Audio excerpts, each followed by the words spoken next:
everyone, and welcome to Beyond the Trailer Park. We are missing Heretic Woman, Deb, tonight because she has fallen ill, so we have no intro music for you. So excuse the technical difficulties, but we have Dave Foda with us tonight, who's going to talk about alcoholism, addiction, and recovery. Hey, Dave, how are you doing? I'm doing fine, Morgan. How are you? Doing well. And as always, we have Beth from Pennsylvania. Howdy, How howdy. are you doing, Beth? I'm doing just fine. And her internet has been cooperating, so hopefully it will continue to do so. And we have Tracy from the wilds of Maine. How are you, Tracy? I'm awesome. All right. If Dave wasn't here, I would just be really good, but Dave's here. Fucking awesome. Well, thank you, Tracy. We're all acting like little children that don't know what to do with themselves because mommy's away. I know it's so weird. I was just thinking this. So weird. I'm not. Yeah. I am not used to this at all. So. Yeah, poor Morgan you got stuck with all the techie because I don't know what my computer's doing, but so far it's been cooperating, but I don't dare overload it. Well, I just want to say here, this is the first time that I have seen Morgan or Beth since a couple of weeks ago when I got to meet the two of you in person at ReasonCon, yes. and even got to have dinner with Beth. So that was cool. Yes, I enjoyed that very much so. Yes, I wish I could have hung out longer, but yeah, I had to drive the whole 8 hours. I'm never driving to ReasonCon again. I'm just gonna suck it up and fly, because that was terrible. Well, see, I only live about 45 minutes away from where ReasonCon is held every year, so it's it's not a problem for me. Well, I think what was like the ride down wasn't too bad, but going back, I really have no clue why, because we'd get up to where the slowdown was, and there was nothing there. It's like, okay, but his little GPS jigger in his car was saying there was an accident. So it took us like 3 hours longer to get home. It was already a long-ass drive as it was. They said 8, but it took us closer to 10 to get there. And so it took us about 12 to get home, and it was like, I felt so bad for Tiny Tribble, because I drove back with Shujin and Tiny Tribble, and it was just like, very long-ass drive, and of course Shujin did all the driving, because I can't drive, unless you want to go up a foam pole. When you can't control your right leg, you just go wherever the hell it wants to, and if it wants to hit the gas, it's going to hit the gas, whether you're in my way or not. Yeah, that's not good. I thought it was a problem before the stroke. It's even worse now, but yeah, so I was like, I could probably fake it seeing it, but I wouldn't want to drive. No. I wouldn't trust my driving. So you weren't able to go to any of the actual speakers or anything, were you, Dave? No, I did not do the convention this year. I was coming back back home Saturday night, and I had mentioned that I was going to stop and say hey to some people. So got to see a bunch of folks I haven't seen in a couple of years, which was nice. But no, I was only in Hickory long enough to have dinner. Wish I could have stayed longer, but oh well. Yeah, I think I could have had that conference last a full week if it was up to me. So I definitely enjoyed being with like-minded people and being away from like the bullshit back here. It's so much. I mean, it's just so much. I went to a law school graduation this past weekend, and for my law school, and there was the main commencement speaker for the whole campus did the morning commencement. And then the schools will break off into very individual things. So it'll be a College of Liberal Arts, then it'll be like engineering, then it'll be law, so forth and so on. So you're not all graduating together because it's ginormous. But So the main guy, he started talking about how the most unconventional candidate in American history became president. And he just made that statement, and a bunch of people started like clapping and being like, "Woo, Trump!" And I was just like, "Oh fuck this place." Well, Like, good it's God, like can I just get out of Reason Con? yeah, there was one of the guys I have contact with pretty much on a daily basis was like, he was saying how he didn't, he just loves Trump. He's a Trump supporter, and I'm like, dude, you do realize that if you get in a car accident, you're fucked. I mean, you're typical redneck. And I hate using that term because it doesn't mean what people think it means. But it's like, he's your typical, I voted for Trump just to spite my face. And it all boiled down to one thing, and we all know what that is, why he voted for Trump, because, yes, the stereotype fits him. I did everything I could to bite my tongue. I was just like, I'm not getting into it with a 20-year-old. Yeah, it's scary how many of young people support him too, because you try to tell yourself, oh, it's a bunch of old fuckers that are going to die off, but it's a lot of young people, and it's very disturbing. But it was mostly like parents that I saw that were like, yeah, go Trump. And I couldn't control my facial reactions. Oh, so I was able to control my mouth. You did the Anderson Cooper eye roll? I did an eye roll, and then I immediately did a side eye. So I did this number. I was like, ooh, where was Kellyanne then? That's all she's been talking about all week, is how Anderson Cooper eye rolled her. It's like, fucking bitch, you didn't even know because you weren't paying attention. You didn't know until some other jackass told you. See, that's what Anderson Cooper should have said. No, hey, Kellyanne, here's an easy way to get Anderson Cooper to not roll his eyes at you. Don't say stupid shit. Wow. Did y'all hear about what came out today from Mika on Morning Joe? Yeah, because she apparently, after the cameras went off, she would say things like, "Ugh, I need to take a shower," and like talk about how much she hated Trump. Who's that? And once the cameras were off, this is Kellyanne Conway. Really? Yeah, this is according to Morning Joe. Now, this is according to Morning Joe, but I don't know why they would, just randomly make that up. I mean, true. But think about it. Think about Sean Spicer and Kellyanne. How Tracy's term? How stupid do they have to be to they're lying? Oh, they do. It's just business to them. It's a paycheck. It's a job. Yeah, it must pay pretty damn well then. Well, yeah, I mean, like, what is the price of selling your soul? Like, I hope that golden fiddle's worth it, there, buddy.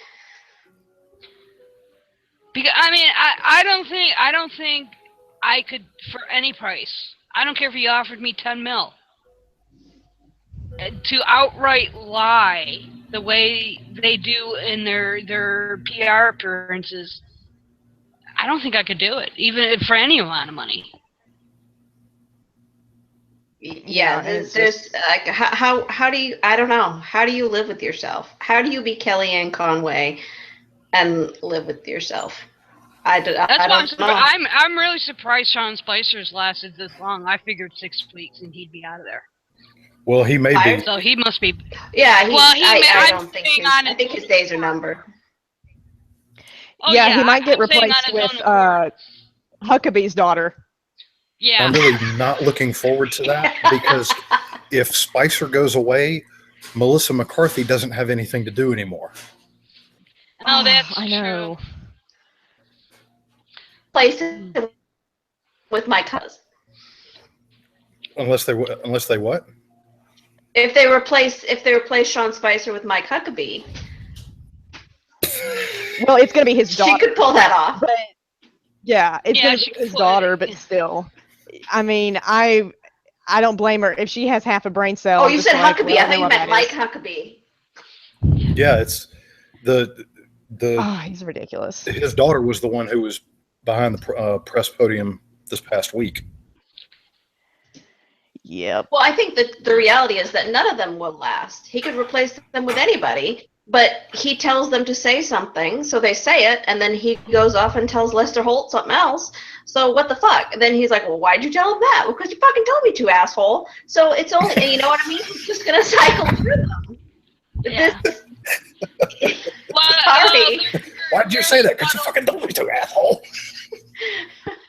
That's what I wish they would say to him. But seriously, I mean, I don't think any of them can last. He's just going to cycle through them because the situation there, even if Sean Spicer was otherwise really good at his job, which he's not, you know, it's like you're paid to talk. Like all you have to do is say words. Like your job literally is to be able to say words, and he can't even say words. Well, So, no. Well, that whole group, what happens is they open their mouths and words come out, but they don't make any sense. Well, true, but he could at least pronounce those words correctly. Yeah, you know, but he can't do that. Hallucinations and knowing who the fuck the president's even meeting with. I mean, he couldn't get Bashir's name right. He couldn't get Assad's name right. Couldn't get what was it? He kept it. The Australian guy. Yeah. Turnbull. I was thinking Cromwell. Kept calling him Trumbull. Yeah, so it's like your job is to say words, and you can't even say friggin' words. But even if he could say words, he could say the best words. I have the bestest words. I couldn't do it without laughing.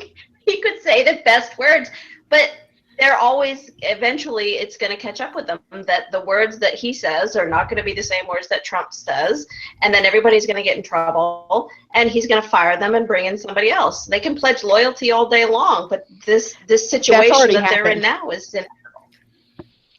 Well, it's scary to think. Well, it's scary to think is that he's contemplating, allegedly, of getting rid of his entire cabinet.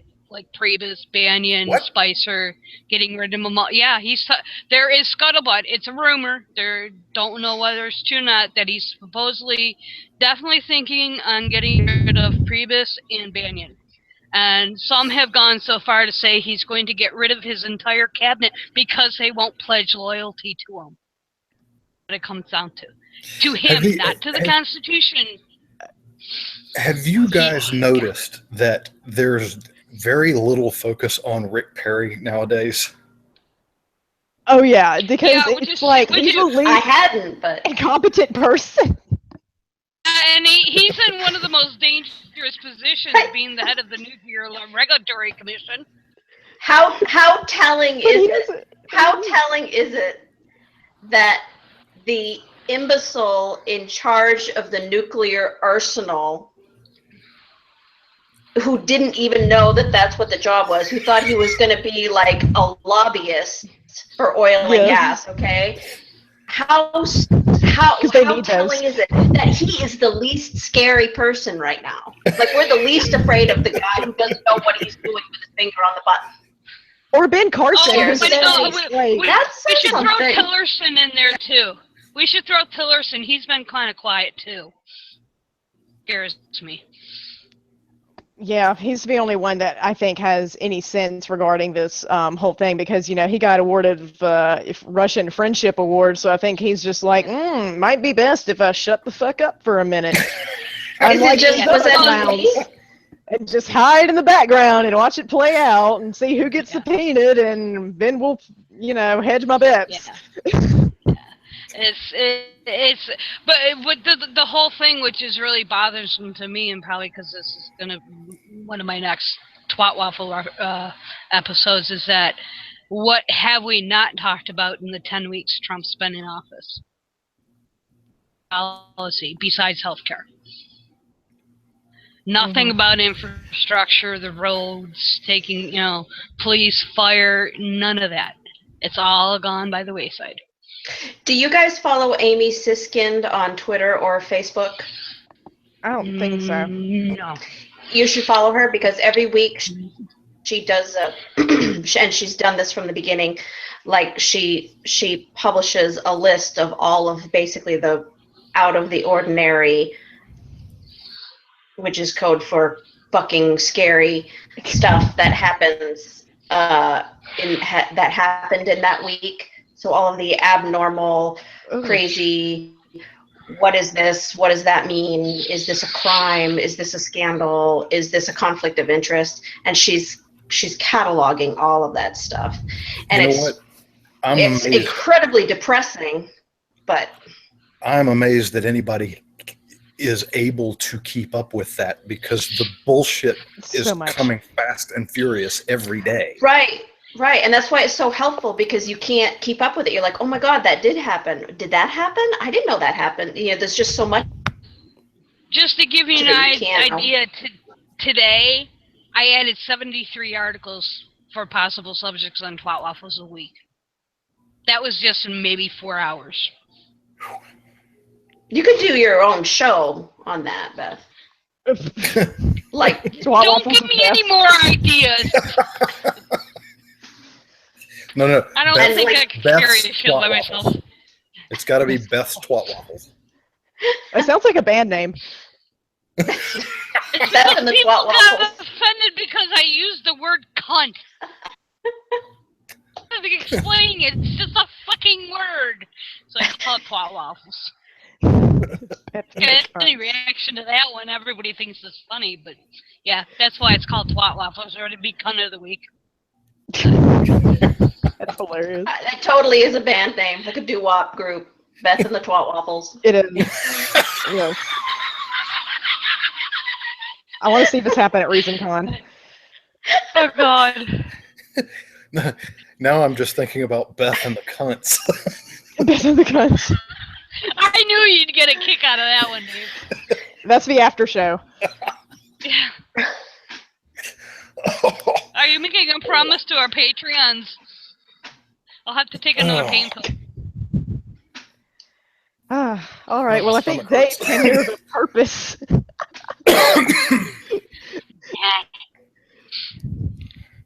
So,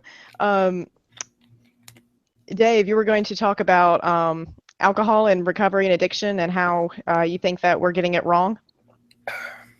I guess as a country, or I guess local policy, all that. Well, society in general is this.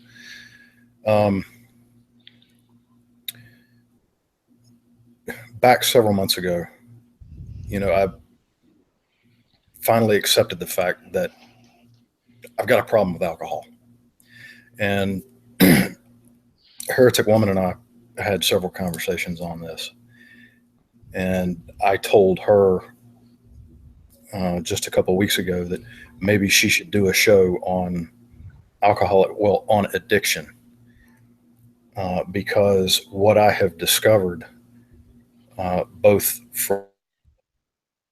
from the reading and the research that I've done, is that in the United States, probably in many other places around the world, we tend to treat addiction as a disease, and we should not be doing that. Addiction itself is a symptom of a larger problem, but it is not the cause of the problem itself. And that's what kind of prompted the whole idea to do this show.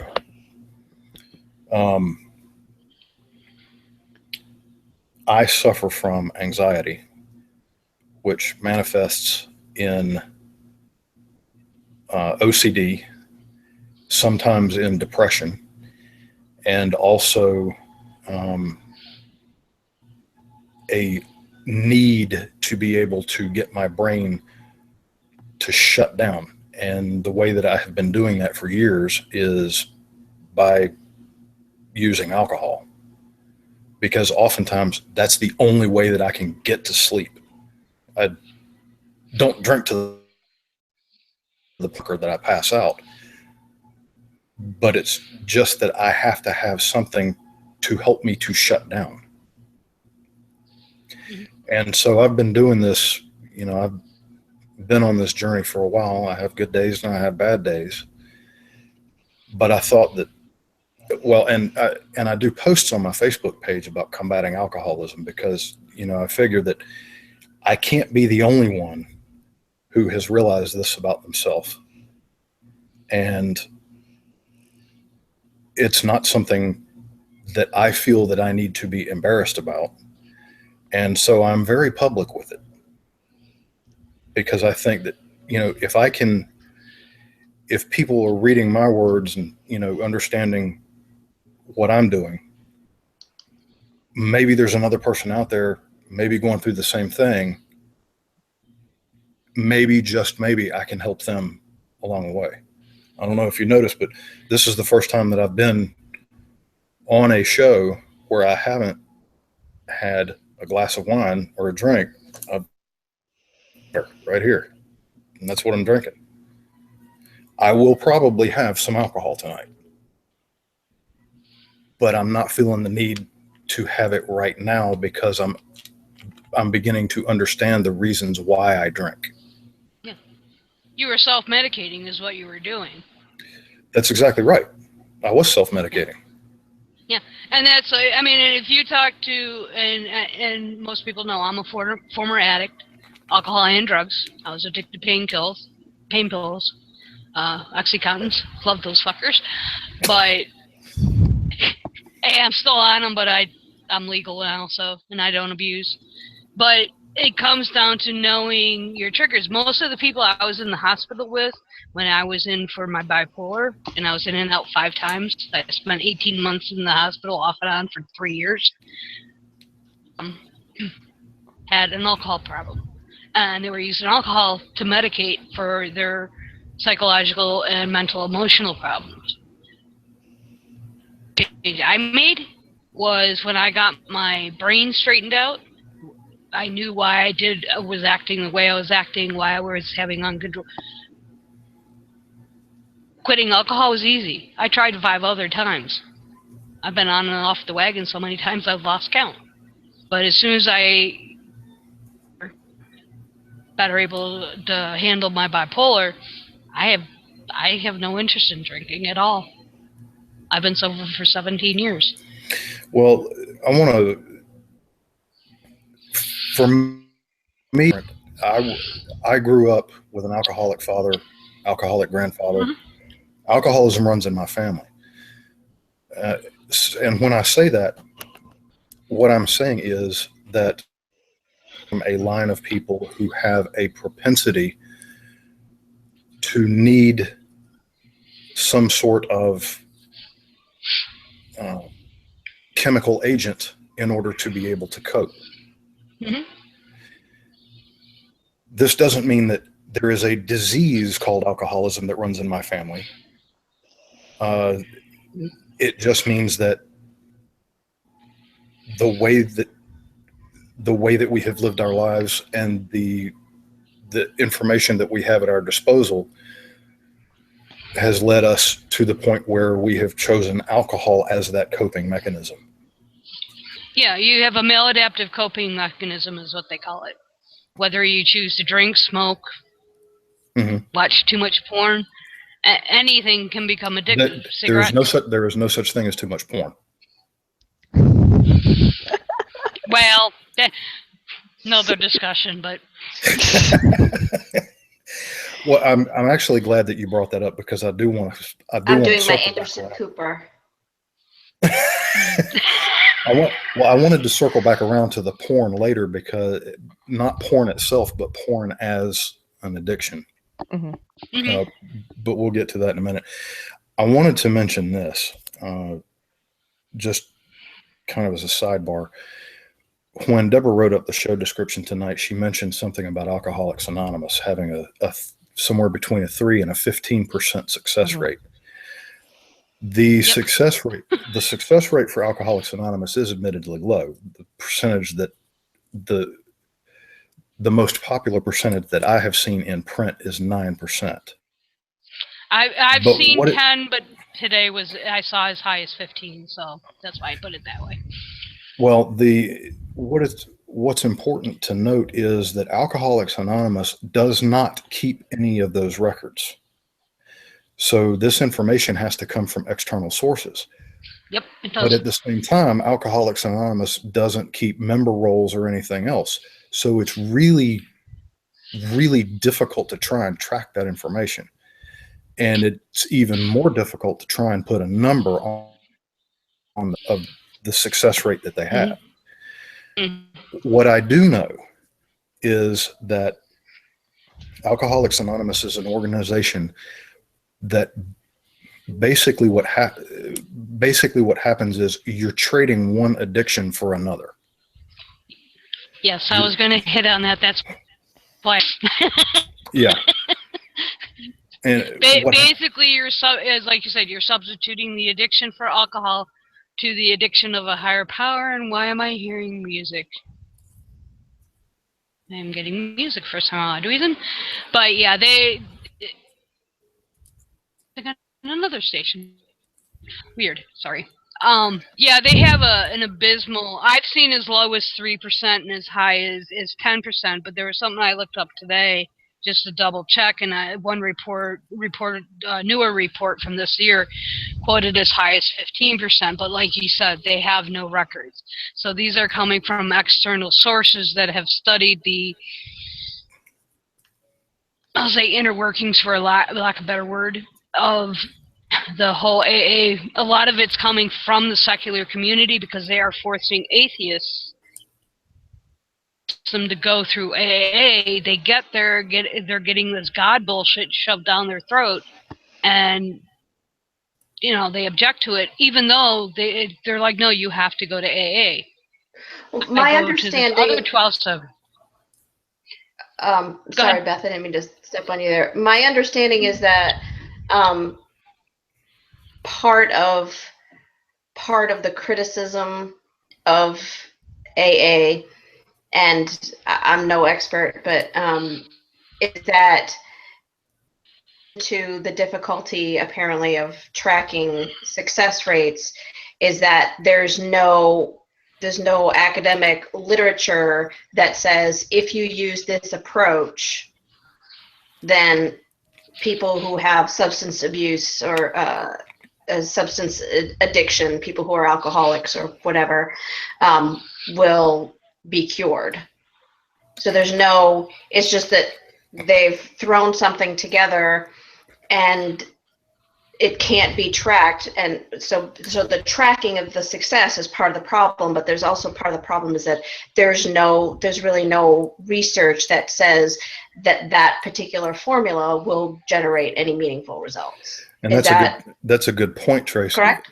And one of the important things to note is that AA doesn't actually provide any treatment at all. Basically, you have a weekly or a bi-weekly meeting where everybody comes together, shares their stories and whatever, and each person in there has a sponsor, but there's no actual treatment that is going on. And I say that because AA is looking at alcoholism as the problem, but it's not addressing root cause. Why do people choose to take the drink in the first place? AA doesn't touch that. Do you think part of this I'm sorry. Well, one of the other points that I wanted to make is with the AA sponsors, you have your weekly or your bi-weekly meetings, and then you have the sponsors, but what it is basically group masturbation and then monitoring and policing. That's what AA is. So the model go ahead. Oh, I was going to say, do you think that you said that society as a whole tends to treat alcoholism as a disease, sort of, I guess, in the same way Alcoholics Anonymous? And I can't tell you how many times I've turned on TV shows, movies, and whenever somebody's an alcoholic and they go get help, the first thing they do is go to an Alcoholics Anonymous meeting. The person stands up and says, "Hi, my name's Gary. I'm an alcoholic," and it's that whole accepting of a higher power. I've even seen in shows like House of Cards, and they'll be like, "Oh yeah, my sponsor says they've been sober for 20 years. So do you think that that's playing into the public perception that Alcoholics Anonymous works? I think that what is going on is that we have we have really not been aware that there is a deeper problem than the alcoholism, and Alcoholics Anonymous has just been the default path for so long that we don't even think about it anymore. Well, yeah, and I think too, part of it is that there aren't any other options. Exactly. Like, what else is there? Mm-hmm. You need addiction treatment, so you're either in the hospital with something acute, or they ship you off to AA. I mean, it doesn't seem like there are a lot of other options, and it's just so ingrained into the public consciousness that Mm-hmm. It's become this sort of mythologized. You go to AA and you have this big catharsis where you share what happened and you finally admit that you have a problem, and you call your sponsor when you have a bottle of bourbon in your hand and they say, no, don't do it, and that's all there is to it. Mm-hmm. That doesn't fucking work. I think right. It's there's like it's just this mythology of it takes only a rudimentary understanding of how the brain works to know that that's not treatment, and that's not therapy, and that's not really going to do anything except, I mean, I suppose it might keep people from taking a drink, but that doesn't mean that their lives are improved if they go from alcohol to pot or to prescription meds or to overeating or to self-harm or to other forms of, as Beth said, maladaptive behavior. Mm-hmm. Well, I think part of the problem, there was a study done in 2006 by the Cochrane Collaboration, and basically they conducted a review of all the research surrounding addiction issues, and their conclusion basically came down to no experimental studies unequivocally demonstrated. Hell, I keep getting music.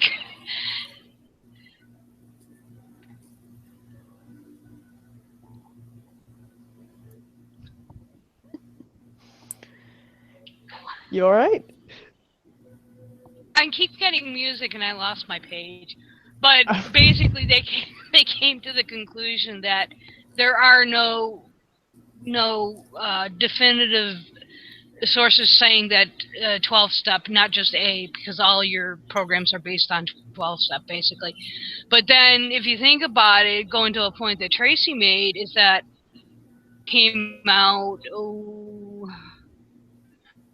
maybe 2 years ago, 3 years ago, called Chasing the Scream, the first and last days of the war on drugs. And it's been over 100 years since most of our drugs have been banned. And have gone to class 1 or whatever,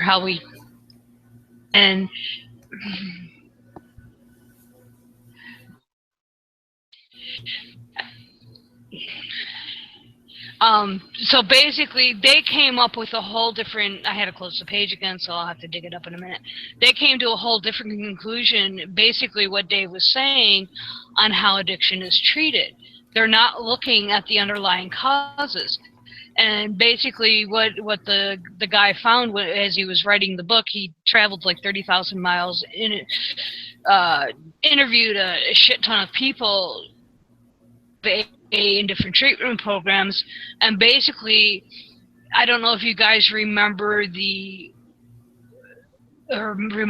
about the 1970 Alexander rat park studies. And what they did is they had 2 water bottles. They had a rat solitary all by his lonesome, 2 water bottles. One was plain water, one was laced with cocaine. By the end of the study, he was hooked on the cocaine and then dead. Another socialized group of 2 water bottles again, and they would try the 1 bottle and then just leave it and go and play with their little buddies. So they took rats from the first group, put them in with the second group that they would stay hooked on the cocaine, and they went off and played with their buddies and had nothing to do with the cocaine. So the whole way we approach treating addiction is based on a really outdated model. But I can guarantee you, nobody's heard of the book. Treatment modality has been, as Tracy said, we've mythologized AA, and it's our loss. Those of us that have addiction problems. That's exactly right. One of the things that I think that it's important to note is that other than heroin addicted newborns, there are no addictions that start off as physical addictions. All addictions begin as psychological addictions. I was watching the American version of the Swedish show The Bridge on Hulu, and basically it starts off with a murder scene in the American version on the Bridge of the Americas in El Paso, Texas. And there's a body that's laying half in Mexico and half in the U.S., but when they get ready to transport the body to the morgue, halves of two bodies. The half of the American body was on the Mexican side, the half of the Mexican body was on the American side, and it just goes from there. But in the second season of the show, where one of the major drug traffickers was speaking to one of his soldiers, and he was the line that he uttered was, "Only depressed people use drugs." That's not necessarily true, but the point that he was making is that there are underlying causes for substance reliance. And you use the phrase substance abuse, or stop referring to it as substance abuse. And I have started calling it substance reliance, because what we're doing is we are relying on the substance to give us that we think that we need. It's only called substance abuse by people who don't engage in that behavior. And it's a way of demeaning those of us who do. So I don't like the phrase substance abuse at all. I look at it, the way I'm looking at it is you have dependents. Those of us, like, I take a pain pill, although I'm not as dependent on it as some people are, because I only take 5 milligrams whenever I need it. Then we have reliance, which would fit in with yours, the abusers, and then junkies. So I have a bit of a social as well as biased, I'll say, kind of a view of how we break out. And that's part of the problem. There's really no solid way to across the lines. I mean, you and I might view it the same, but label it something different, and that's part of the problem, I think, too. And that's a good point you make. So how can we?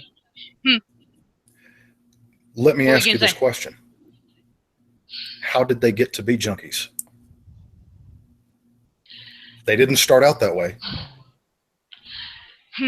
Yeah, true. See, and that's part of that's actually part of the problem I have, because I have a young friend who is in jail because of his use, but part of the reason he uses is because he's not in touch with what, he has that mental aspect that has not been, or he cannot, or, like to use, is not addressed.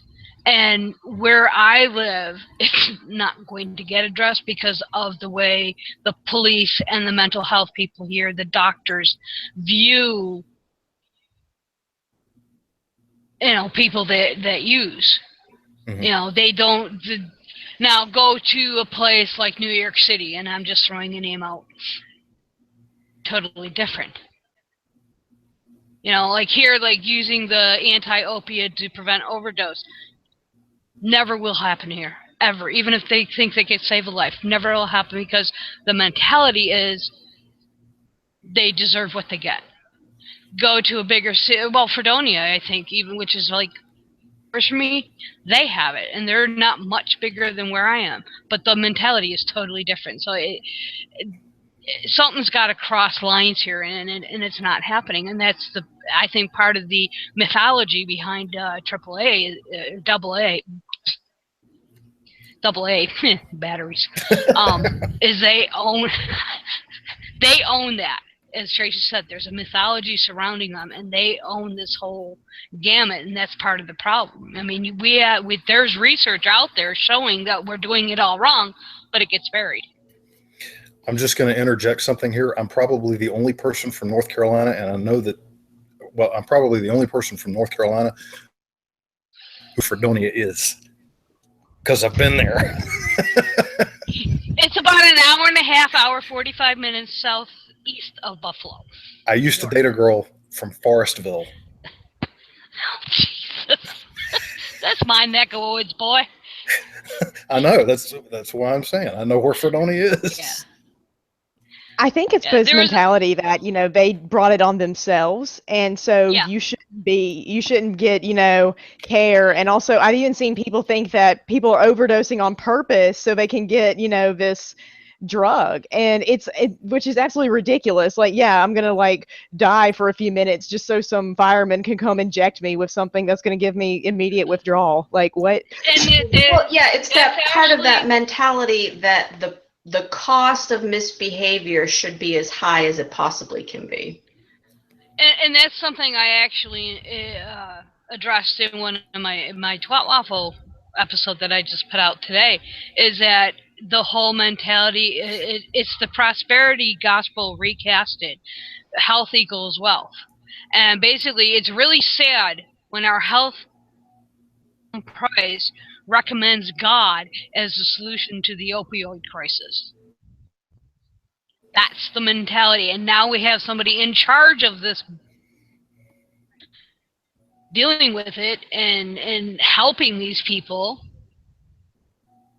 saying that, well, just rely on God. Gee, I wonder where you got that from. Because nobody who relies on God has any could possibly be alcoholic. Oh, really? 100% of alcoholics and drug addicts are atheists. Didn't you know that? Really? That's funny. I was studying for the ministry sure at the the numbers time. would back that up. Tell that to the Amish community. All the criminals are all criminals are all atheists too, aren't they? I mean, godlessness is the reason why we have crime. Yeah. Well, there was one quote I ran into today. Sorry, Dave. Once addictions were viewed as failures of character and morals, and society responded to drunks and junkies with shaming, scolding, and calls for more willpower. This proved spectacularly ineffective, although, truth be told, most addicts do quit without any form of treatment. Nevertheless, many do not, and in the mid-20th century, the recovery movement centered around the 12-step method developed by the founders of Alcoholics Anonymous became a godsend for those unable to quit drinking or drugging on their own. The approach spread to so-called behavioral addictions like gambling or sex, activity, even involve the ingestion of any kind of mind-altering substance. There's over 300 different 12-step programs I've discovered today for various behavioral addictions. 300, all based on 12-step, all based on the AA model. That's ridiculous. And there isn't a shred of evidence that it works. Is there? Yeah. So I want to get back to this. You mentioned, Dave, earlier that there's a better is that your family had depended on alcohol to cope. I guess it's a coping mechanism, but then you said it's a coping mechanism, but it's also a propensity. So can you talk about the differences between those? Yeah, and this is in the message that I sent you, you all last night. I thought more about me than you possibly would have wanted to know. As many people know, my father passed away a little less than a year ago. my relationship with him had begun to improve in the couple of years prior to his death. One of the things that he felt like he couldn't talk to me about because I would reject what it was that he said was finding better ways of coping with stress. Now, I mentioned that I have anxiety that manifests sometimes in depression and always in OCD, and my brain constantly runs. So when I was young, my mother is a full-blood German, and the treatment that my upbringing was very, very different from that of my siblings. And if I'm to be completely honest, I was not treated well by my parents. My dad was often away, and when he was at home, he was generally asleep or drunk. I realized that my mom had a lot of stress, but one of the things that I mentioned to my mom recently is that what I needed was for her to pay it. I didn't get that, which is really kind of funny when you think about it, because she spent the majority of her professional life as a social worker for the state of North Carolina, working with kids in foster care and at-risk youth. Couldn't do anything for me. She was not engaged in my life. And for years, I blamed her for that.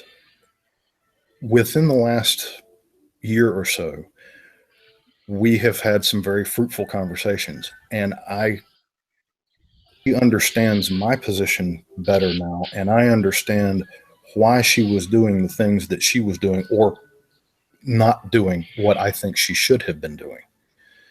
I was a hyperactive kid, and Mom knew that there was something different about me. Today we have realized that there is such a thing called autism. But when I was growing up, that had nobody knew those kinds of disorders.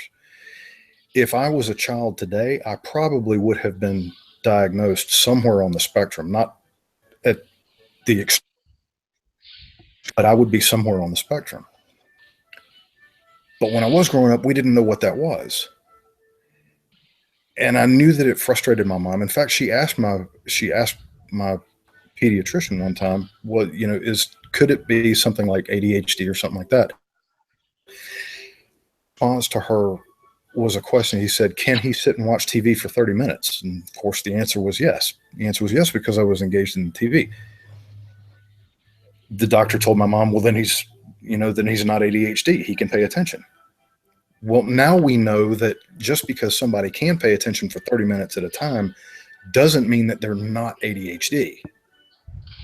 I was about to say, because I have it.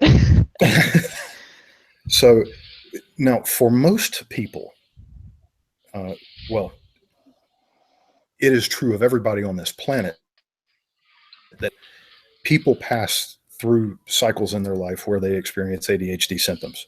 Everyone does. It's called growing up. Mm-hmm. So everybody has some ADHD episodes or whatever during the course of their life.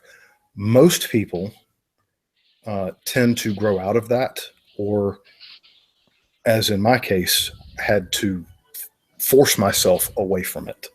I had to train myself to get away from it. But there are people who continue to have ADHD up through their adult years and yes, into middle age and old age.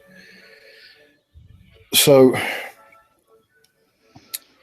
anyway, getting back to the main thrust of this, as a result of not having the environment that I needed to have growing up,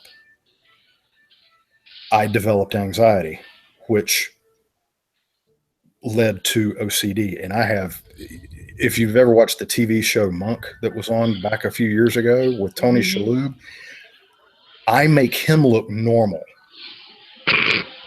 That's how bad my OCD is. So,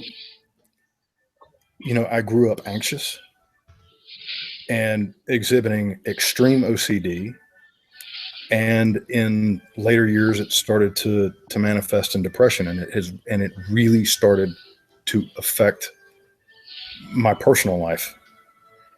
And I finally just sat down one day and I said, I got to do something about this.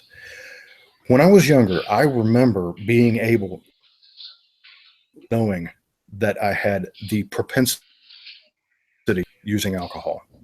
And I'm getting back around to, what was it? What did you say, Morgan? Reliance? Going the difference between just environmental causes as opposed to, you said, the propensity to use alcohol runs in your family. So what that means versus the environmental factors, I guess. Okay. So, I realized that this was a problem. I finally realized it. I should have realized it years ago. But I can remember growing up, seeing my father the way he was and knowing that I didn't want to be that way. And then lo and behold. And so what I've done, I used to be able to control it very well because I knew that I come from a line of people who need to be able to relax, and alcohol is often the choice that we make. I used to be able to control it very well. I would have normally only, if I did drink at all in a particular week, when I did, it was no more than 3 drinks. And that would be one time a week. But it got to a point where I would go, just a few years ago, where I was going through 15, 16 beers a night,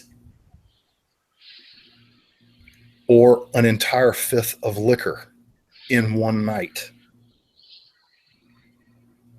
I clearly had a problem. Well, the thing is you bring up is you finally realized you had a problem.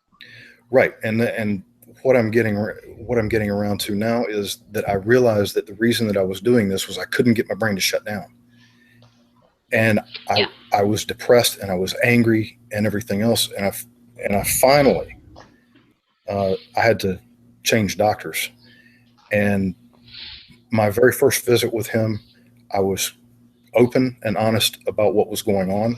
I told him right up front, I am a drinker, and I'm working my way back to a point where it does not have control of me.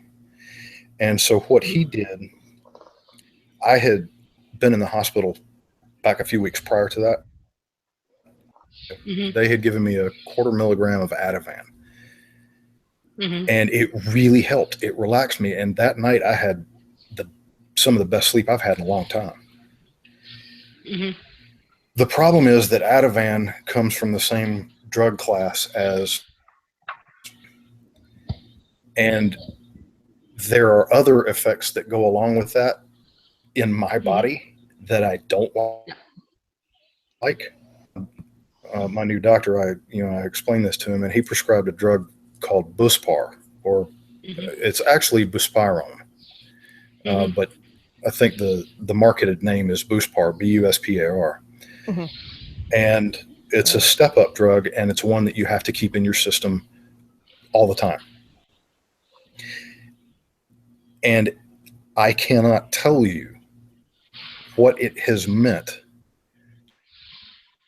to be on edge 24 hours a day, 7 days a week.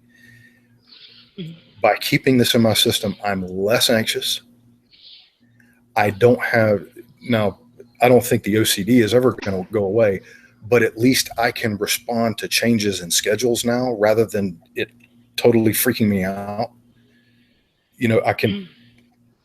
I still need to be able to have a running schedule for a day, or for a week. There are certain things that have to be done on time, and there are people that I need for them to do what they need to do so that I can do what I need to do.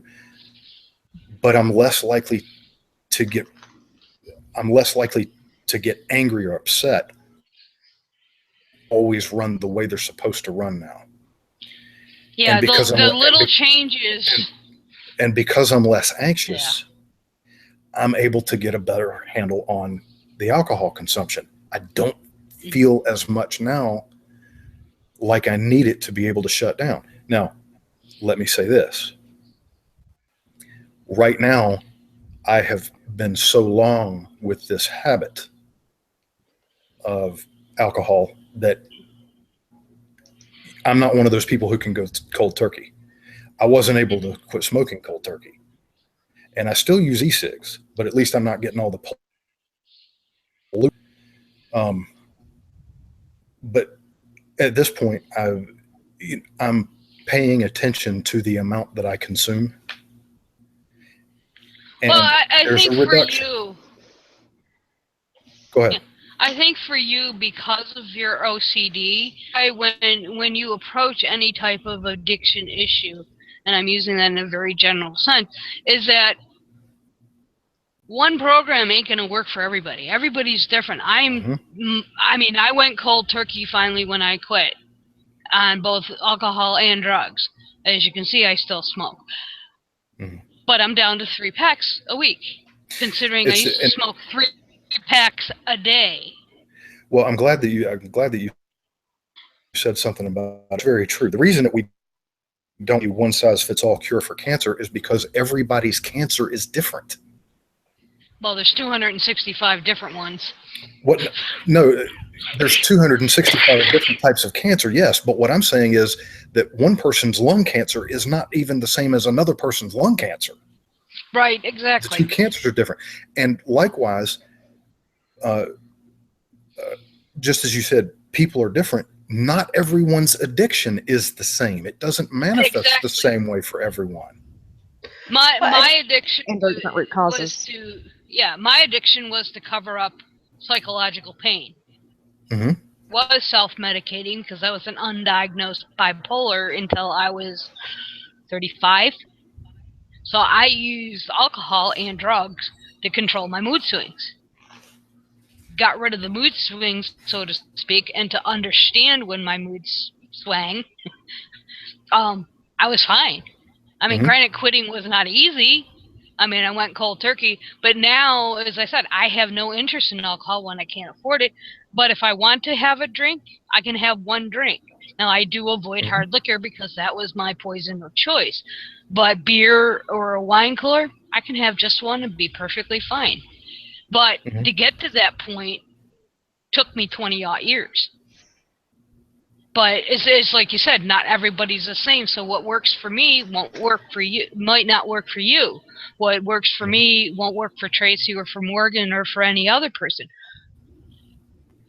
I know the battle that you are going through.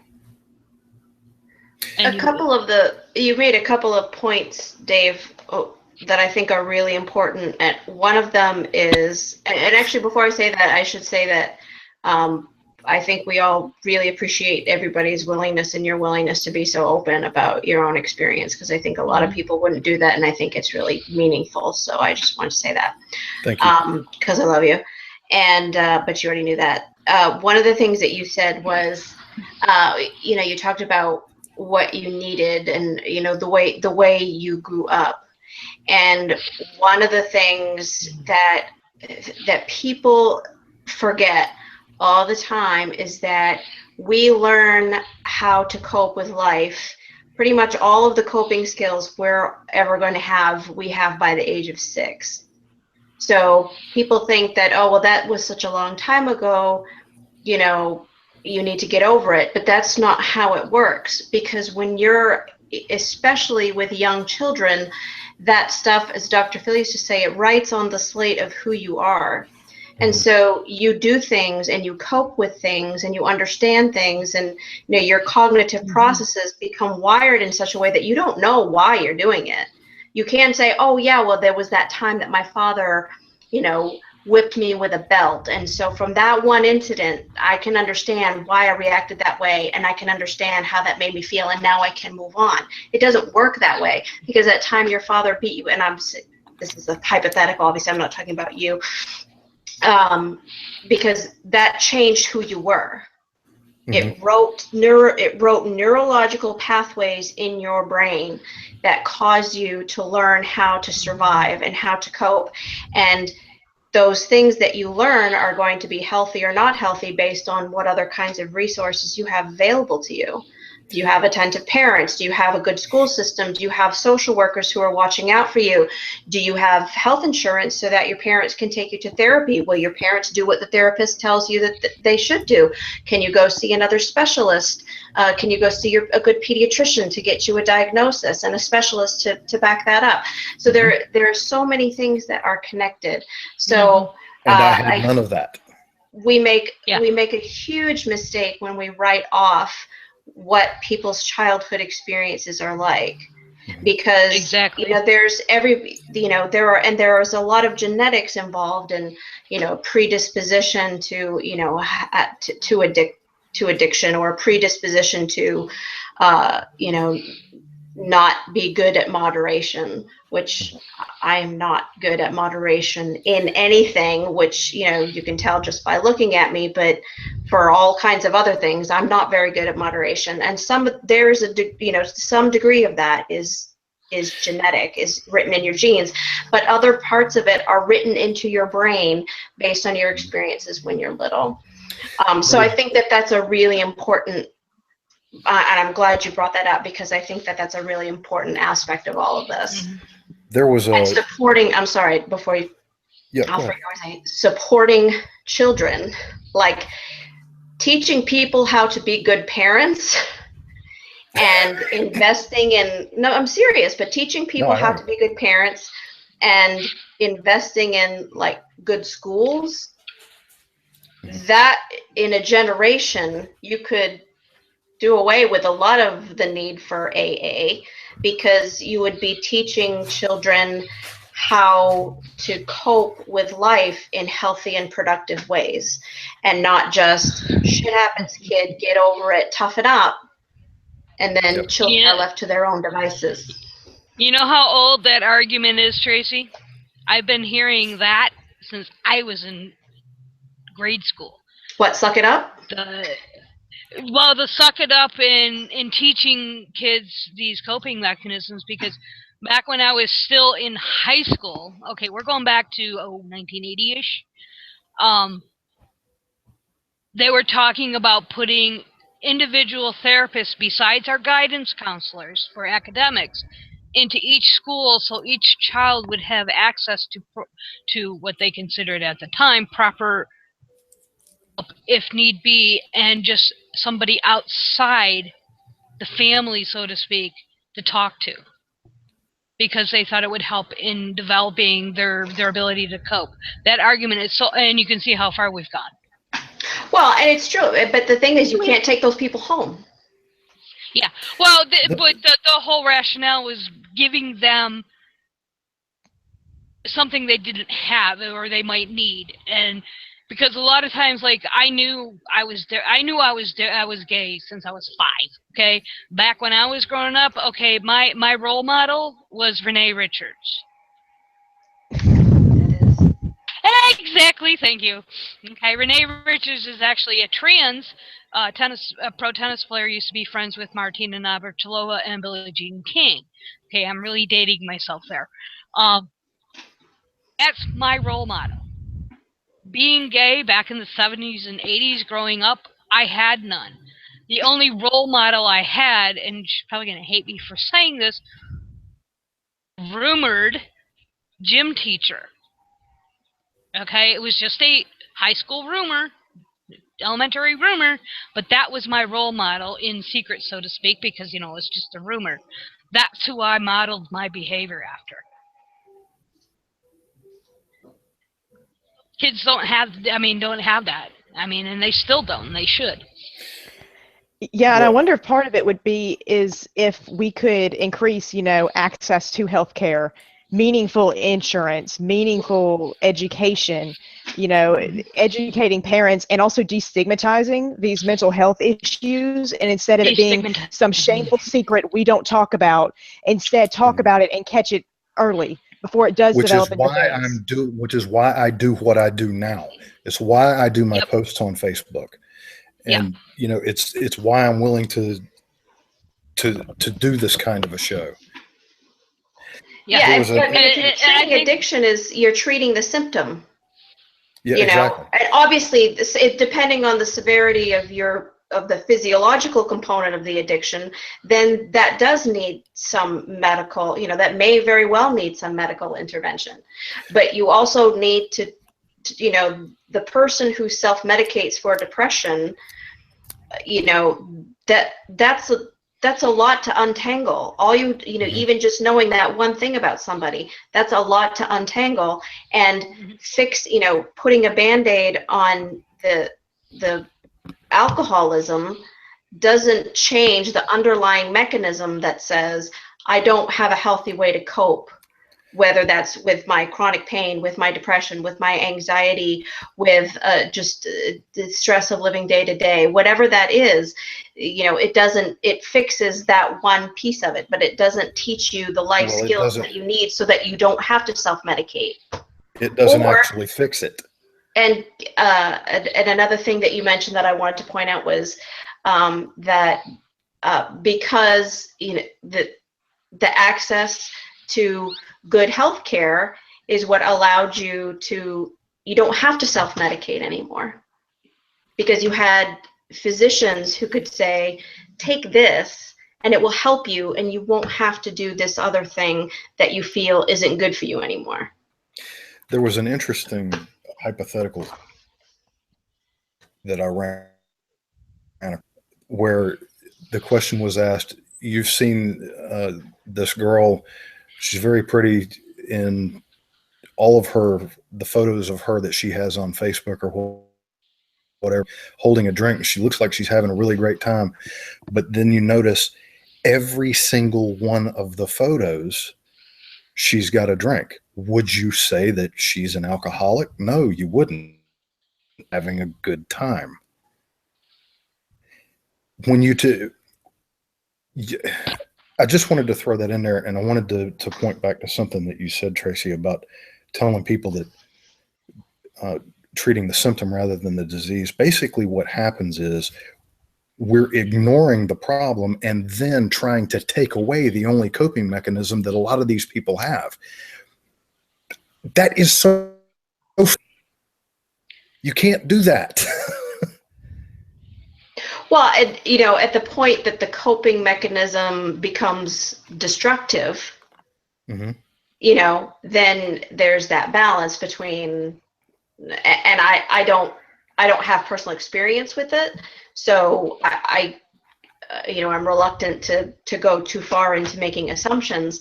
But if you have a realization that this isn't, maybe your own experience, I'm not sure that the amount of alcohol that I'm drinking is healthy for me anymore or is productive for me anymore. But if I don't do that, what else was there? So you're faced with that dilemma of if I'm not doing this, then the other, it's either the alcohol or the anxiety. So you feel like you're left, either way you lose. Exactly. It's like what Dave was saying with the culture, like you wouldn't say that girl's an alcoholic. And all the time I see like little funny Facebook posts like, oh, I'm going to drink like 3 whole bottles of wine. But, if you said, oh, I'm going to shoot up like a bunch of heroin, everybody'd be like, what the fuck's wrong with you? So to an extent, alcoholism is both shamed, but then it's also kind of accepted as just, oh, it's something we do to cope. And so I wonder, again, I think it might go back to the fact that we don't have open, honest conversations about mental health. We don't have, and if you do, there's no access to meaningful mental health treatment or counseling. And I think those are huge problems, and they lead to other problems. When all that went away, right? War on drugs. That's part of it. but it was with another president, Ronald Reagan. Yeah, 1981. That's when this country stopped considering mental health as part of whole health. And that's when the stigmatization, I can't say that word, really began in earnest. And that's what I like about the fact with you talk about your use of the Buspar. You have taken it, I mean, you've destigmatized it. Taking a pill to help you, to give you that level that you need. There's nothing wrong with it. Exactly. Well, yeah, I mean, there's a difference between, self-medicate. The choices shouldn't be self-medicating in a manner that's not healthy or going without. Like, Right. Exactly. there's some people may actually need legit medication. Yeah. So get them the medication that helps them so that they can be healthy. Yeah. Point out one thing here. Give me just a second. I do want to point out one thing here. I said earlier in the program that all addictions start out as psychological.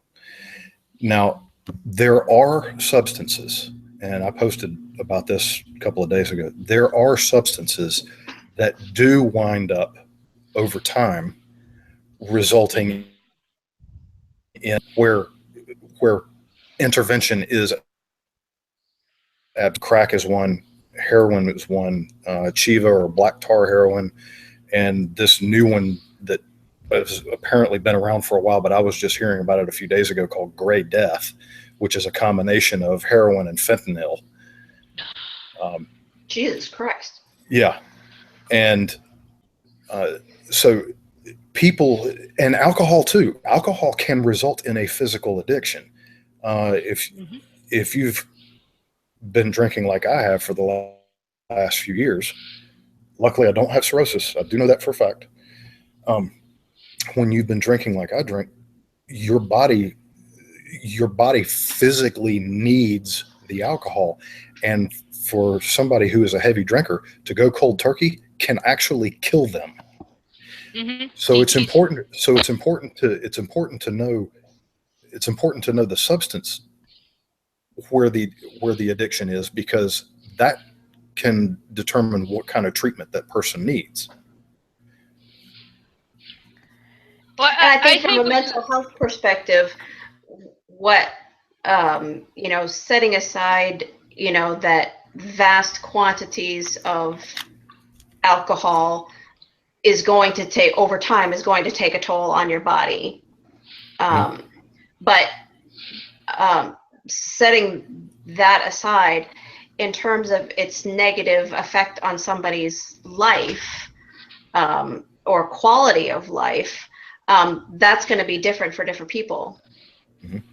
For some people it might be, a case of beer a day, and after a time that's too much for me. For some people it might be 2 glasses of wine a day. It's not necessarily the same amount. What is important is this a productive way for you to cope with whatever it is you're medicating for? Right. And if it's not, then that's a problem. So why did this stigmatization, you were mentioning Ronald Reagan and all that, why do you think that occurred? There was a money. it had a lot to do with money. It was kind of, opinion, it had two facets to it. One was the war on drugs. Yes. And one was the elimination of mental health spending, because society at large doesn't get a benefit from mental health expenditures. It's only the select few who need it. Well, you put a bunch of Republicans in who only understand accounting and don't understand economics. They're going to say, well, we're not seeing a benefit from this, so we're not going to spend any money on it.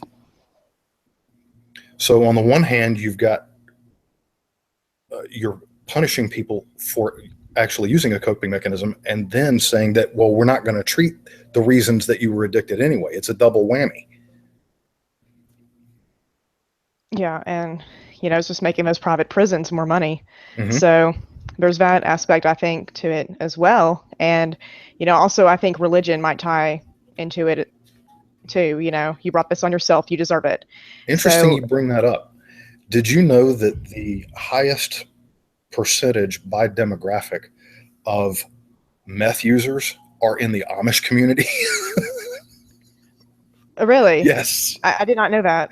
I didn't know it either until about a year ago, but it's true. The Amish community. Do you know why that is?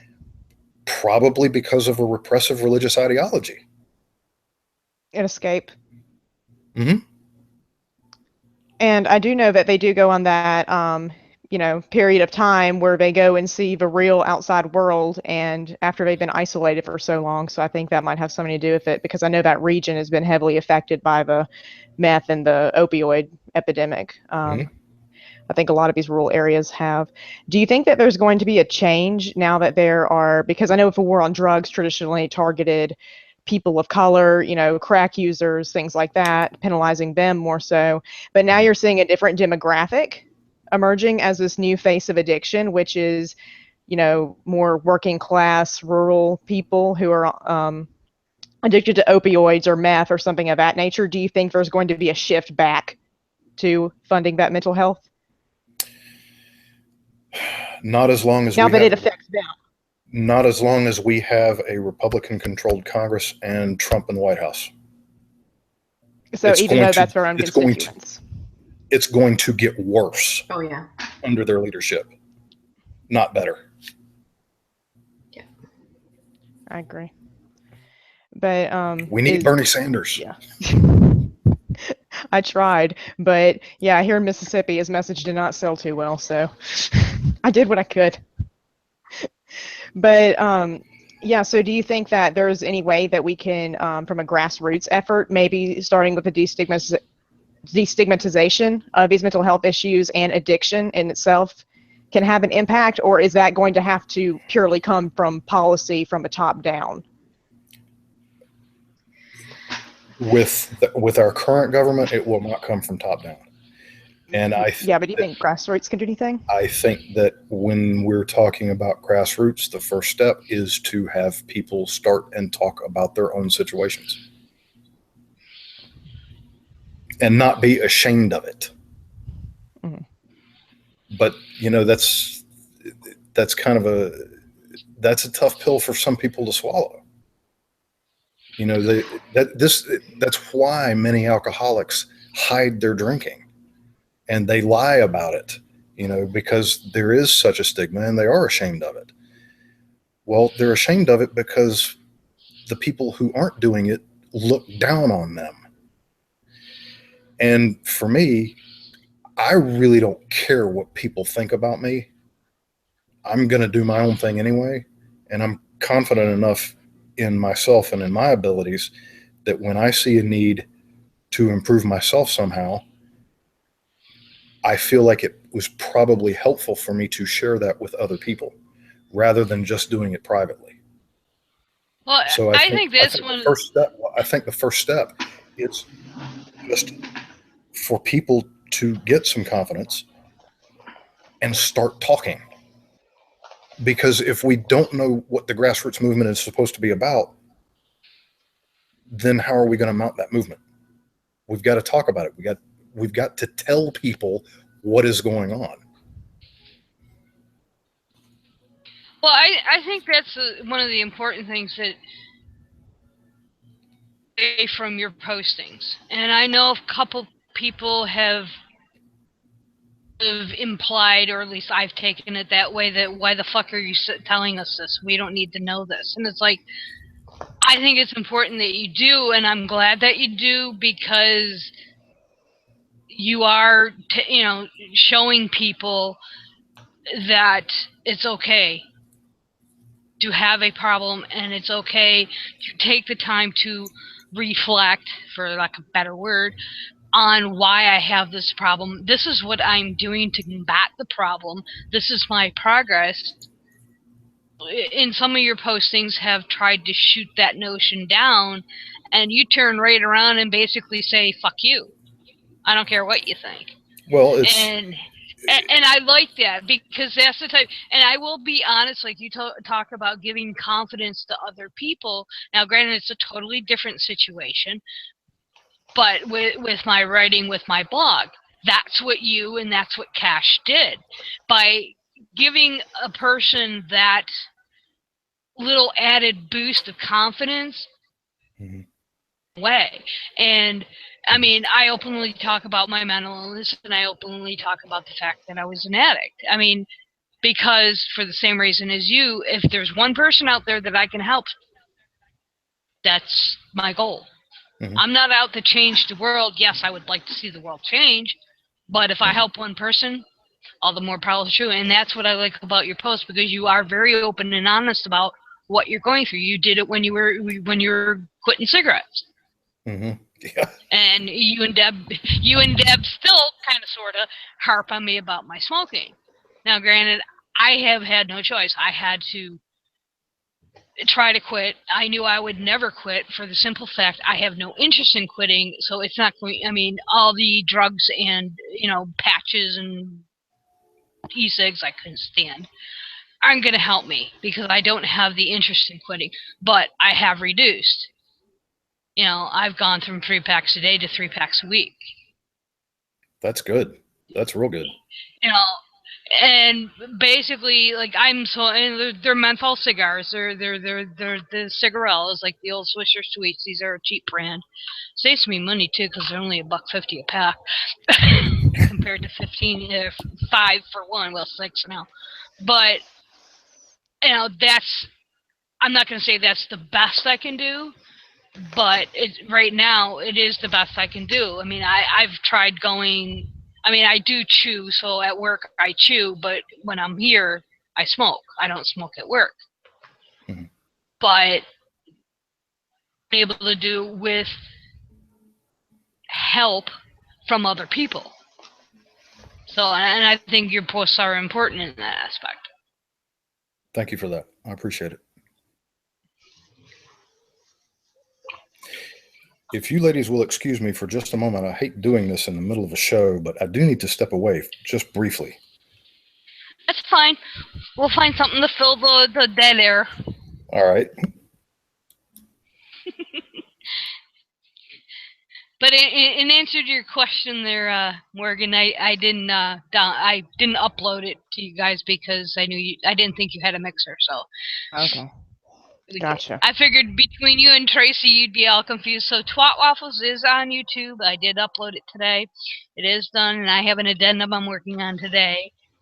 Thanks to Tom Price. Asshole. Is there any special cast of characters we should look out for? Well, I hit Susan Humphreys because she came out with some anti-vaxxer that basically really, really fucked me off, because basically, why should immunocompromised individuals, children, i.e., get, why should we have to vaccinate our children for measles when immunocompromised are just going to die anyways? Not a really good thing to tell me when a friend of mine lost their son last weekend because of, not because of measles or anything, but he had a double lung and liver transplant when he was 9-ish, and he passed away. Yeah, don't tell me immunocompromised are just gonna fucking die anyways. And then, whole thing with the healthcare, of course, that's gonna be a never-ending topic with me until I know my healthcare is secure, and everybody else is in the same boat. But yeah, then Tom Price, I found I'm like 3 days behind in reading my news. But Tom Price came out today that basically, the whole God bullshit, and then a couple politicians said this is part of the addendum I'm working on now. But that diabetics type 2s shouldn't get healthcare at all. Yeah, because apparently they deserve it. Or somebody. Yeah, a couple of people have cited. Well, Mo Brooks basically started it with the whole propensity for prosperity gospel for healthcare, but it comes down to that basically those of us with type 2, and I fall in this category, cause our condition because we're slothful. Well, I hate to tell you, dude, I'm a type 2 diabetic because of my psychotropic meds for my bipolar disorder. It fucked up my liver and my kidneys. And guess what? They control diabetes.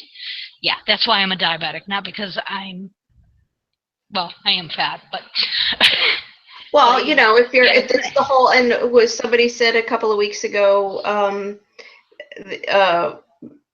that if you have pre-existing, that good people who live clean lives don't have pre-existing conditions. Like, don't you know you get asthma? So my friend's baby who was premature. Yeah. Well, so she was a total party animal in the womb, right? So she didn't live a clean life in utero, which is why she was born with a fucking pre-existing condition. Well, then they would say it was the parent. They would say it was a parent who passed it down, and it goes back to the whole mental health. You know, they say, oh, well, you brought this all upon yourself, and you deserve what's happening to you, so why should we have to cover you? Right, and they all start caring when it happens to them. Jason Chavez made sure that his little foot surgery got covered when he had a pre-existing condition because he had broken it before, and he was even riding around on a little scooter around the Capitol trying to rally votes to take away other people's health care. And I was just like, how do you fucking live with yourself? And yeah, this bill, if it passes, or even if it gets, slashed, what's going to happen is it's going to, screw over the little mental health services that we have, and especially those with pre-existing conditions, because I have adult ADHD, clinical depression, and anxiety. So, while one of those things, I'm not going to die from adult ADHD, I may not be able to, focus at work or hold a job, or do well in school enough to graduate. There's no doubt about that. So yeah, I'd end up probably on welfare or something anyway from that. So from an economic standpoint, it makes sense to cover me from that standpoint. But then again, they're like, oh, well, you deserved it. From an economic perspective, it makes sense to cover everybody. And if you really care about the economics of it, then you cover everybody. Yeah, and it's sad we have to argue economics, but that is literally the only way you can reach across the aisle. Is it's pathetic that I have to make these arguments that, oh, well, you should or healthcare should be a human right, and we should have a right to healthcare and things like that, instead of just let your baby die in the street. It's appalling to me that I'm having to make other arguments other than that. But you can use economics, and then also, as they say, Republicans don't care about about conditions that affect other people until it happens to them. And so, but mental illness affects everybody. So, I guess they can afford the treatment. To give you an idea. Go ahead. Going to economics, to give you an idea, my treatment for my strokes and to get my diagnosis, which may have been prevented because we think it was a blood clot that broke loose from my leg. Had insurance, we may have caught that, but my final cost, my medications that I'm now on, that I cannot miss a dose, is over $500,000. They injecting gold in you? What well, the hell? two events. 650. I was in the hospital for 3.5 days too, so you're talking $7,000 a day right there.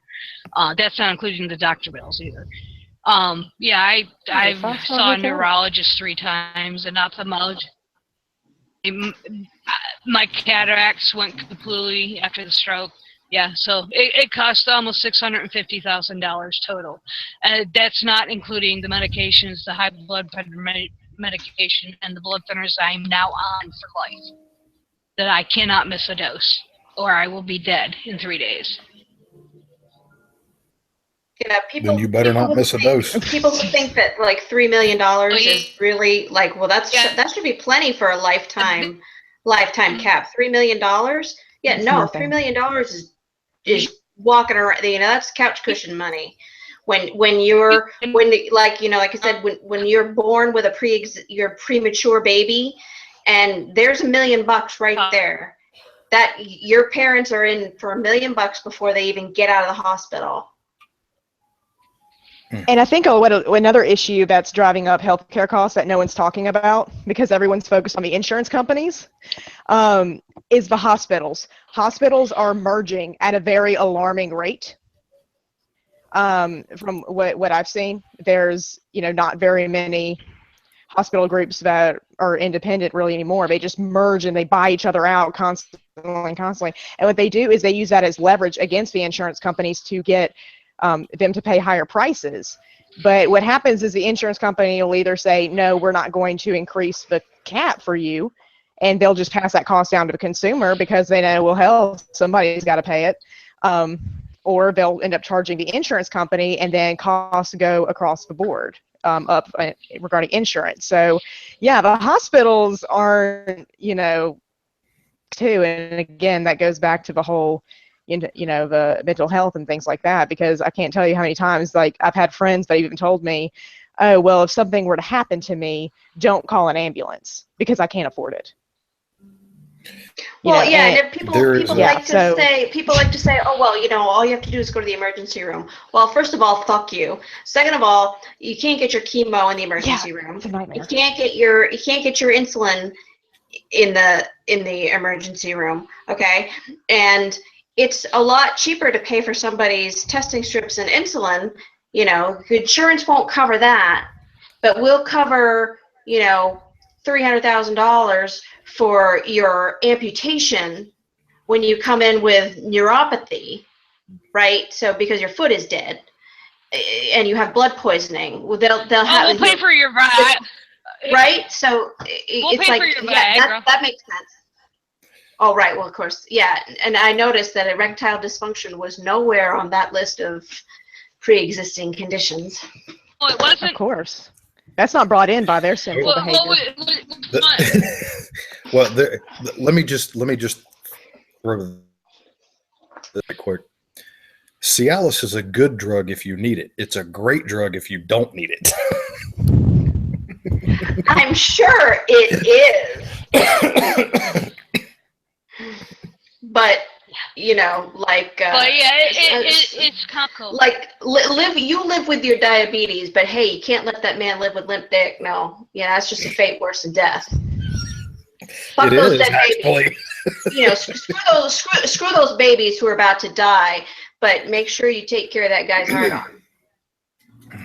It's just crazy because the whole economic thing, and this is one of the points I made in one of my postings, or possibly one of my twat waffles, was that people are, well, Trump primarily, but there are some of his minions that are bitching about premiums going up.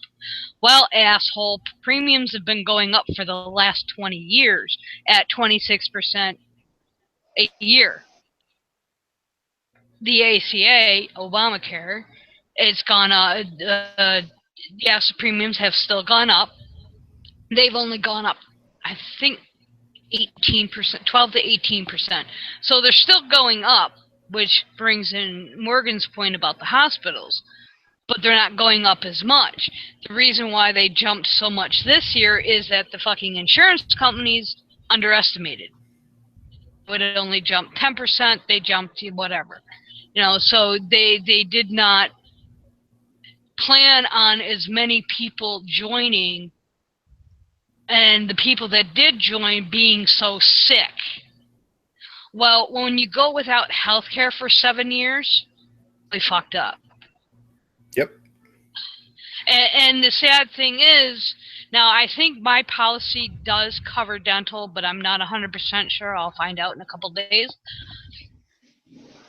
Causes of health issues is dental, and it's not covered under most plans. Nobody covers you have dental. To buy. I think mine is fine. My health insurance does cover dental. Some do. But I haven't been to a dentist in 3 years. Yeah, but it's like I have a tooth that is completely shattered and is just basically stuck in my gum. I need to have it pulled. But I'm procrastinating because I really don't relish going to our dentist here in town, but fuck Nowheresville. But I mean,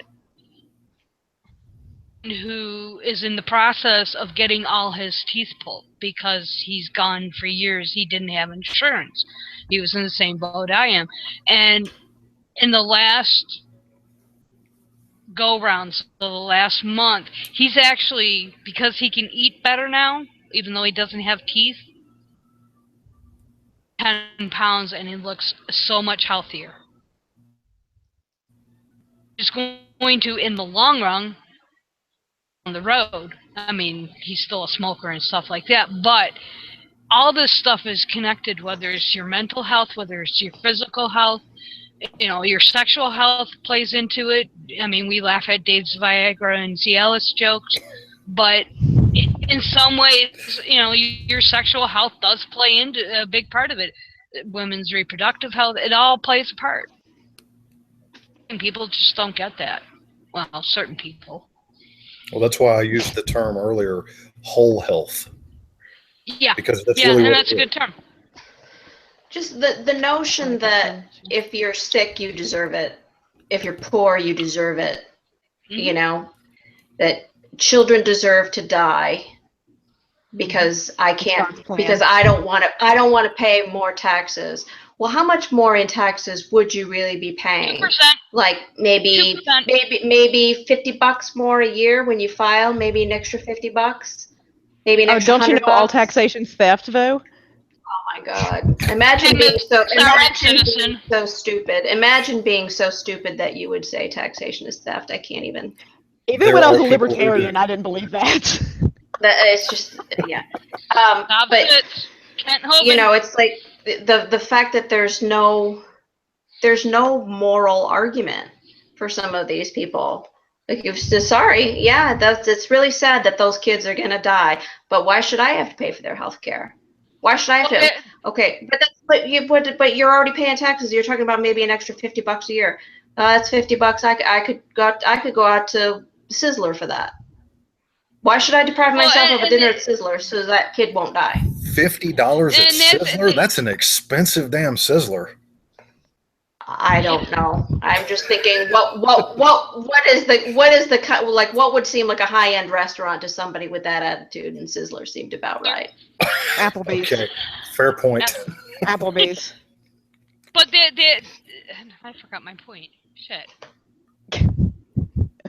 Taxation. They figured it out that it would be an added 2% on our taxes to go to a Canadian-style universal healthcare system. And it'd probably save us money too. And here's the thing. $220 million a year. But see, here's the thing. If we did go to that, yeah, it's going to raise your taxes. Let's even be alarmist and call it 5%. You're still going to be saving money because you're not paying the insurance premiums anymore. Yeah. Why can't you fucking understand this? But it's cool when you're giving it to industry. Because, yeah, you that's know, what it is. the insurance companies have your best interest at heart, not like Uncle Sam. Just to stress something that seems to be kind of been lost in the shuffle. This and this is something I bring up in my Twat Waffle episode.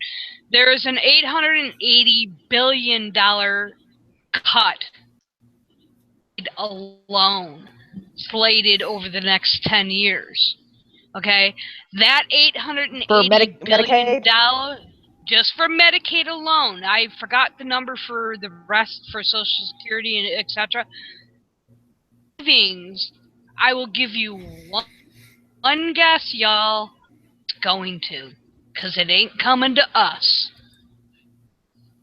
And guess who gets about 276 million of that? I don't know. One guess.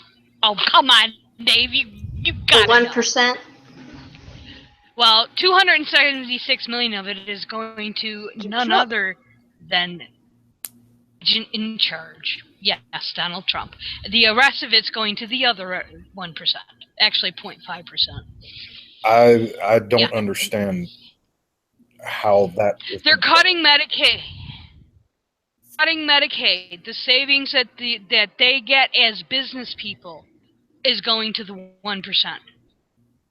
save See, them money on their insurance costs. I So just that's- don't get how they're so freaking greedy. Like, you have billions and billions of dollars, you can never spend it. If you live for 100 freaking years on this earth, you could never spend that money, but it's never enough. Do you know why that is? This is because they're addicts. They are addicts for money.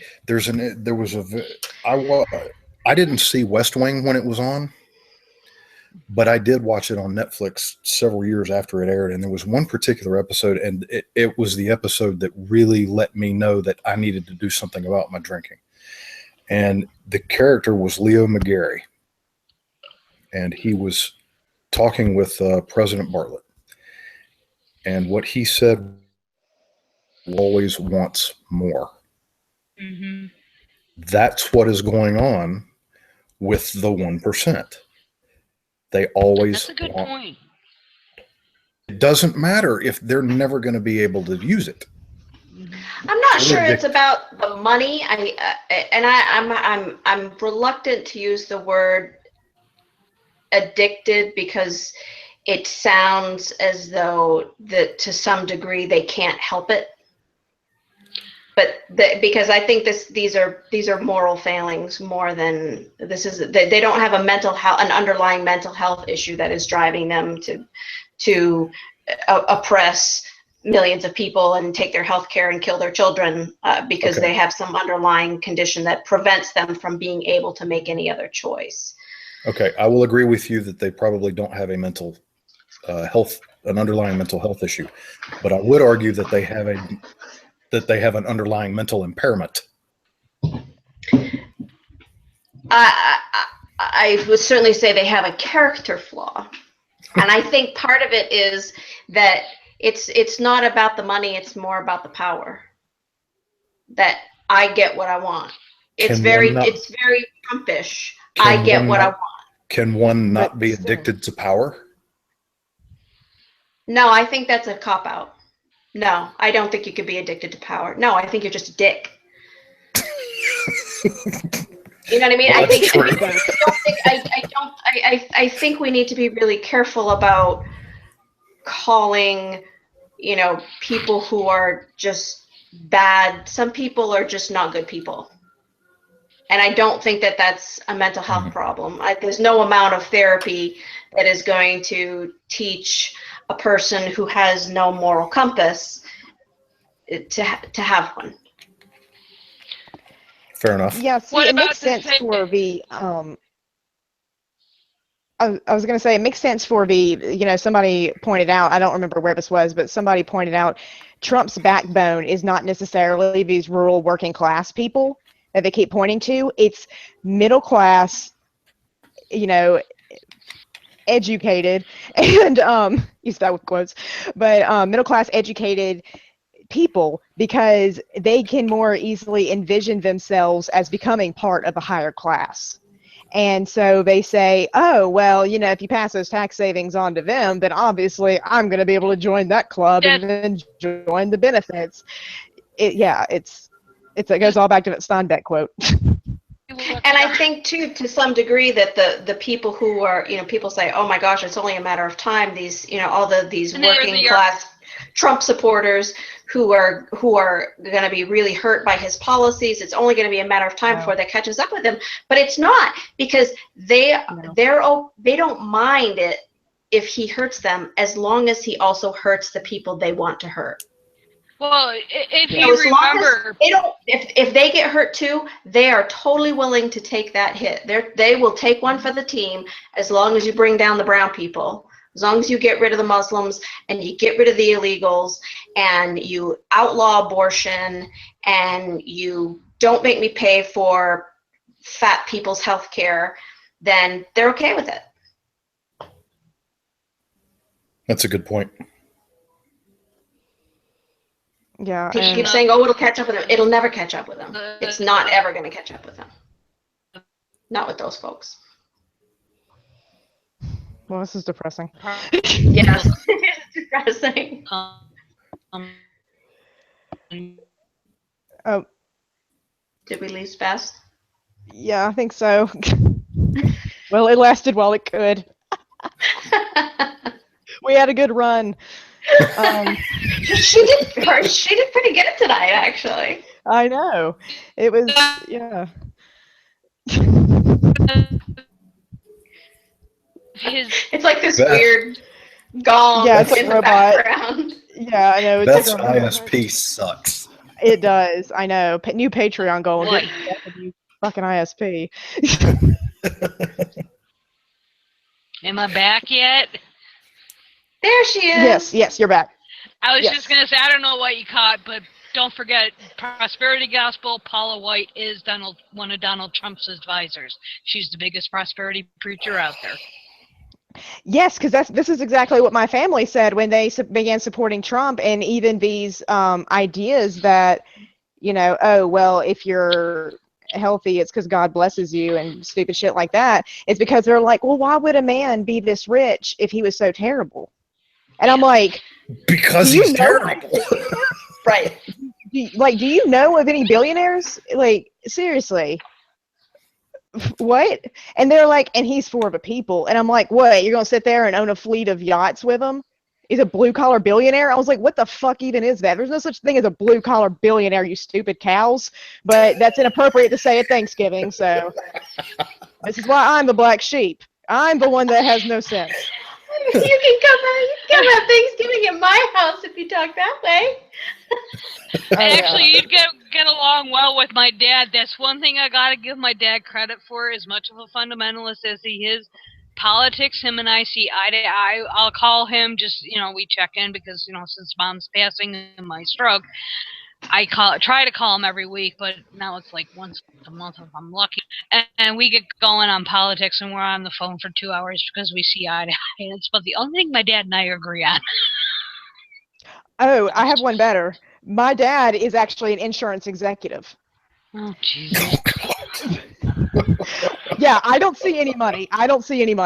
But whatever. That's neither here nor there.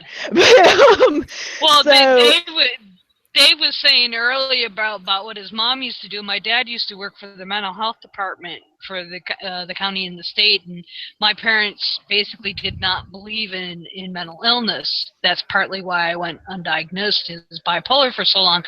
And the first thing my mom said to me when I finally started talking to them again, the first time, and this was right after I got out of the hospital, I think the second time. And she goes, well, what secrets are you telling your therapist? It's like, you don't even believe in mental health. Why should I even bother telling you? It's like, yeah, oxymorons. Yeah. Ugh. All right. Well, it's about that time to wrap things up. So, Dave, do you want to go ahead and tell people where people can find you? Contact info, any projects you're working on, anything you'd like to add? You can always find me under a bridge. As long as you're not an alt-right troll, it's okay. No, me on Facebook at facebook.com/dave.foda. All of my posts are public, so anyone can read them. You can also find me on Twitter at Dave Foda, no dots, dashes, or spaces. And I've kind of suspended most of what I'm working on right now, so I'm not even going to go down that road. Yeah, I hear you there. All right, Beth, where can people find you and your musings? One thing I will add to Dave's little blurb there, if you are struggling or whatever, go give his posts a read, because they might give you something to thunk on, and a good thunking will do you good. But and I will say it again, I do appreciate the fact that Dave is open about what he struggles with. So a round of applause for you. I appreciate that. I don't have an Thank applause you. button, so. Well, I couldn't find mine. I'm glad that you brought that up. Sending people to my page to read some combating alcoholism in all caps. So if you're looking on my Facebook page for that, in your Facebook search bar, just type combating alcoholism, and you're going to find my series of posts. But I also want to say this. I don't restrict who can send me private messages. Mhm. So if you are out there and you do need to talk to someone who you think would understand, send me a private message because I will receive it. Yeah, or you can send it to Beyond the Trailer Park, Deb and I, and Tracy and Morgan. I got to get used to adding those two on. You think we used to? We'll get it to Dave. And just remember, Dave's coming from a layman's point of view. He's in the trenches just like you and I are. Give his shit a read. But best way to find me, Dune9998 on Twitter. That connects to Facebook, YouTube, Google, and I'm also on SecularNet, all under Beth A. Hambridge. Come find me. Watch my stuff. I babble a lot, so. It's part of your charm. Yeah. It is. All right, Tracy, where can people find you? They can find me on Facebook. I am Godless Mama, facebook.com/godlessmama. And I am on Twitter @thegodlessmama. And my blog is godlessmama.com. All right. And you can find me on Twitter. What was that? What was that, Beth? I said she's got good shit to read too, so go read it. Thanks for the plug. Yes. Go read Godless Mama. Wonderful, wonderful blog. And you can find me on Twitter if you want to see me be salty and just generally not care @MostString. And you can see all my recommendations about what we should change the national anthem to. Send me your own suggestions if you want. And also you can find me on Facebook. You can find me at Morgan L. Stringer. Just send me a message saying where you found me so I know you're not some creepy Russian bot or a fake account or a scary person. So that would be nice. And also you can like my page, By Skeptical Morgan, on Facebook as well. And you can hear me and Trav Mamone on the By Skeptical podcast that comes out about every other week. We just released a new episode. There's no crying in fascism. And you can find that on Spreaker, and you can find that on iTunes and in Stitcher, wherever you get your podcasts generally. Morgan, but you liked me, and I'm a scary person. Well, you know what I mean, like scary right-wing Yahoo nuts. That I'm not. Twat waffles. No. Twat waffles. Okay, twat waffles. That I understand. Twat waffles need not apply. Yeah, it's a no twat waffle zone on my Facebook. I try to be, I don't know, a bit more restrained. I'm not as restrained as probably I should be, but I'm a lot less restrained on Twitter. So if you want to see just my stream of consciousness, then yeah, Twitter would be the more appropriate place to go. That's going to be awkward in job interviews, but oh well. Especially since I work for the federal government, technically. But all right. Well, thank you, Dave, for joining us. And thank you, Tracy and Beth, for joining us as always. Thanks for driving the bus tonight. Yeah, I know. I hope I didn't do too bad. You did I'm great. not nearly as good as Deb, Awesome. but thanks. And hopefully Deb will be back next week so you don't have to listen to me drive the bus off a cliff. And yeah, we'll see you next week, same time. Bye.